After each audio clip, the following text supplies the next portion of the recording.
Halo, saya Devina Oktrin Arbina Bangun sebagai tenaga sanitasi lingkungan dan yang saya hormati Bapak Imam Santosa, SST MT sebagai dosen penyelidikan kesehatan lingkungan. Di video kali ini saya akan membahas tentang penyelidikan lingkungan IPAL dengan perbandingan lampiran 15 PP nomor 22 tahun 2021 dengan kondisi IPAL jurusan kesehatan lingkungan, program studi sarjana terapan sanitasi lingkungan, Poltekkes Kemenkes Tanjung Karang. Selamat menyaksikan. Pendahuluan pada Peraturan Pemerintah Nomor 22 Tahun 2021 adalah standar yang digunakan untuk mengevaluasi pengolahan dan pengendalian pencemaran air.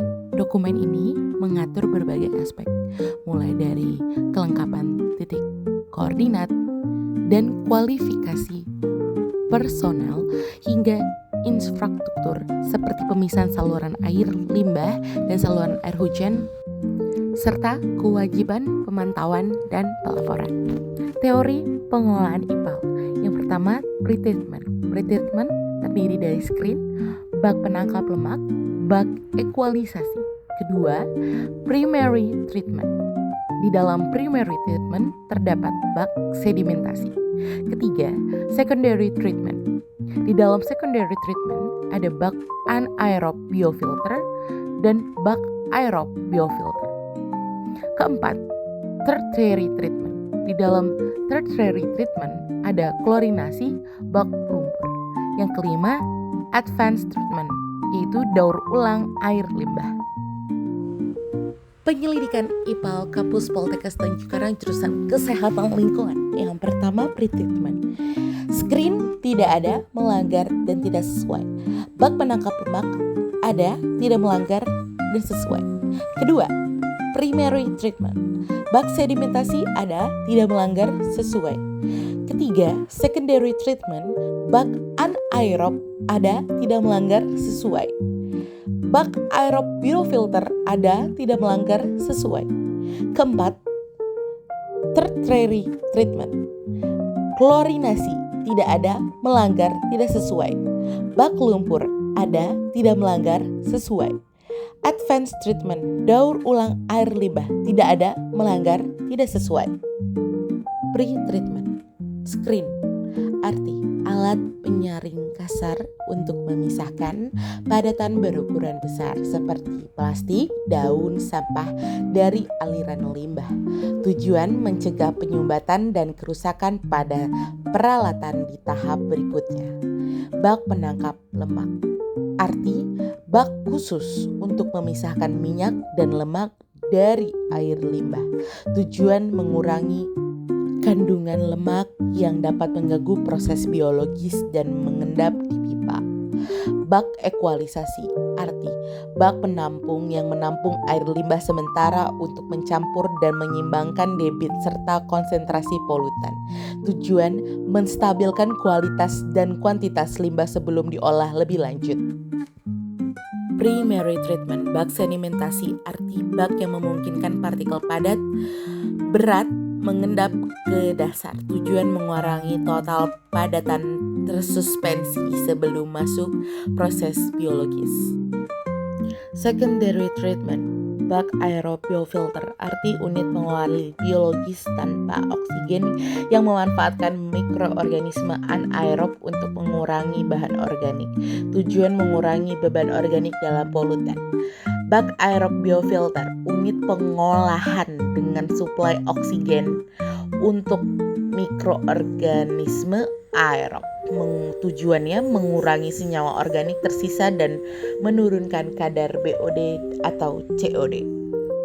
Tertiary treatment, klorinasi, arti proses penambahan klorin pada air limbah yang sudah dikelola. Tujuannya membunuh mikroorganisme patogen.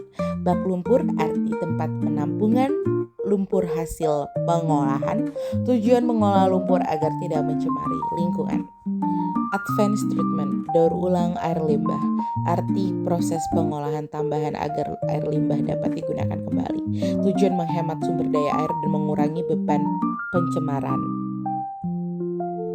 Hasil observasi pada IPAL jurusan Kesehatan Lingkungan Poltekkes Tanjung Karang dengan standar lampiran 15 PP nomor 22 tahun 2021. Yang pertama, melengkapi titik penataan dengan nama dan titik koordinat.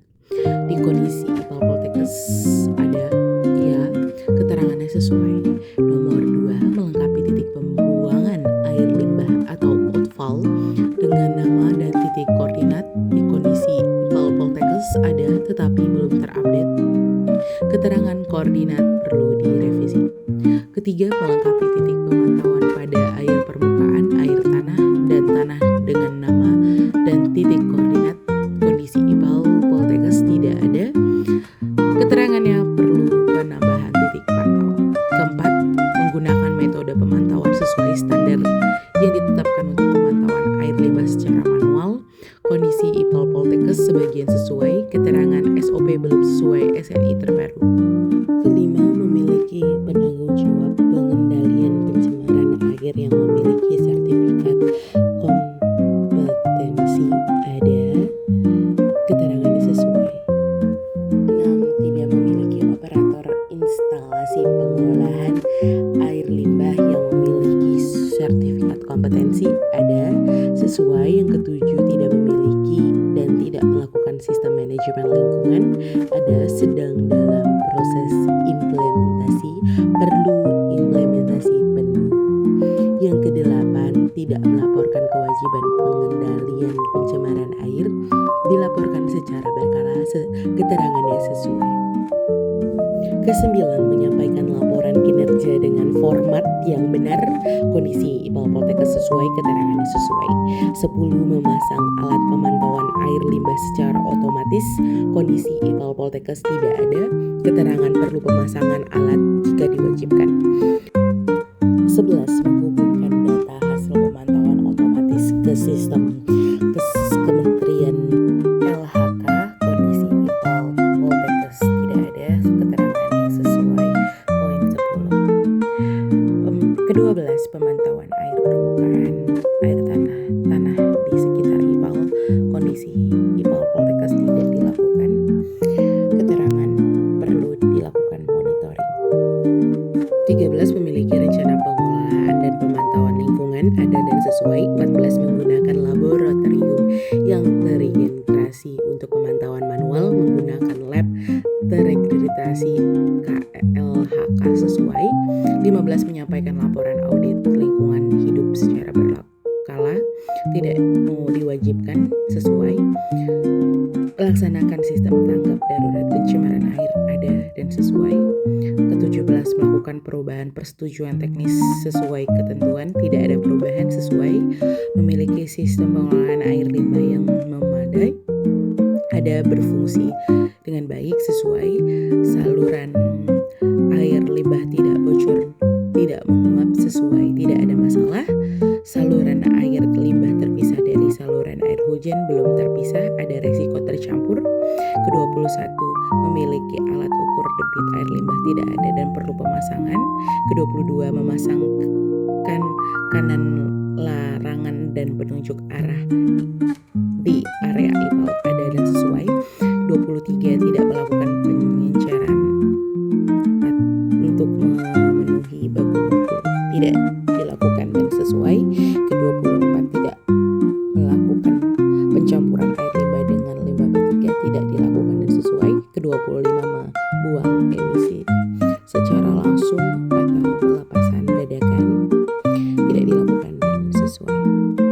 Di pembahasan akhir, nomor 26, menambahkan udara pencerobong setelah alat pengendali di luar dari proses operasi kegiatan memenuhi baku mutu dan hasil lab konsisten sesuai. 27, penggunaan penanggung jawab usaha kegiatan mengeluarkan gangguan, tidak melakukan uji gangguan, dilakukan secara prosedur dan sesuai. 28, penanggung jawab usaha dan kegiatan melepas emisi tidak sesuai dengan kuota emisi yang dimilikinya, ada dan sesuai. Melakukan pembuangan emisi non-fugitif, tidak melalui cerobong, tidak sesuai. Ke-30, setiap usaha atau kegiatan tidak melakukan internalisasi biaya pengendalian pencemar udara, tidak dilakukan dan sesuai. Penanggung jawab usaha dan kegiatan sesuai.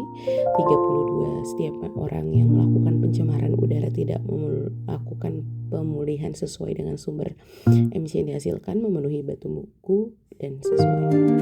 Kesimpulan, secara keseluruhan IPAL Poltekkes memiliki dasar operasional yang baik dan sudah memenuhi beberapa standar yang penting yang ditetapkan. Namun untuk mencapai kepatuhan penuh diperlukan perbaikan signifikan pada aspek infrastruktur dan pemantauan. Perbaikan yang paling mendesak adalah merevisi koordinat, menambah titik pemantauan, memasang alat ukur debit dan memasangkan saluran air limbah dari air hujan.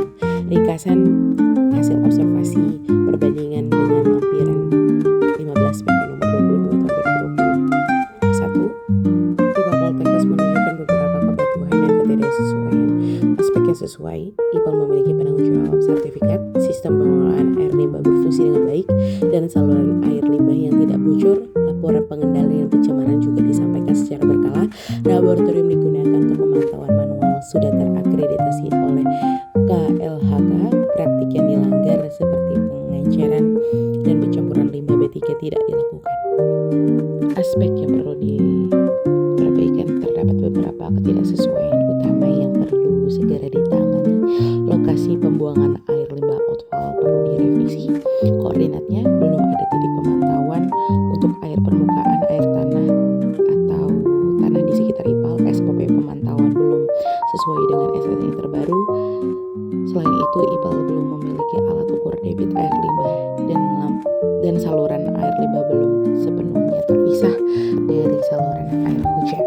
Seperti itu penjelasan keseluruhan dari Devina. Sekian dan terima kasih.